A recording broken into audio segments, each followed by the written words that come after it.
কৃষকেরা হচ্ছে দেশের মেরুদণ্ড, তাই কৃষকদের সম্মান সর্বোচ্চ, সে কথা আগেই বলেছেন প্রধানমন্ত্রী।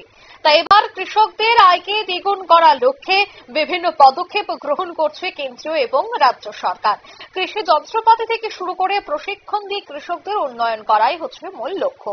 আজ ত্রিপুরা সরকার কৃষি এবং কৃষি কল্যাণ মন্ত্রকের সহায়তায় ঋষমুখ কৃষি মহকুমা উদ্যোগে নলুয়ার অভয়নগর কমিউনিটি হলে 2025-26 সালে বৈজ্ঞানিকভাবে পান চাষের উপর এক দিবসীয় সচেতনতা এবং প্রশিক্ষণ শিবিরের আয়োজন করা হয়।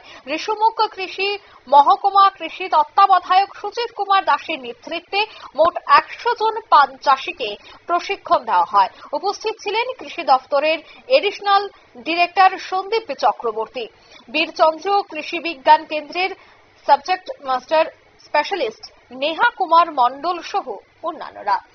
আজকের এই কর্মশালা থেকে কি বলছেন সংশ্লিষ্টরা শোনাবো।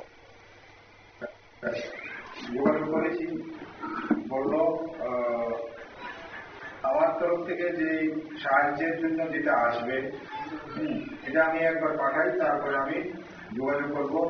আর এখানে সমিতিতে যারা আছেন, সমিতির মেম্বার বা জনপ্রতিনিধি যারাই আছেন, ওনাদের লেভেলে কথা বলবেন, যাতে আপনাদের সমস্যাগুলো দপ্তরের দিক থেকে হোক। আপনারা শুনলেন তাদের এই বক্তব্য।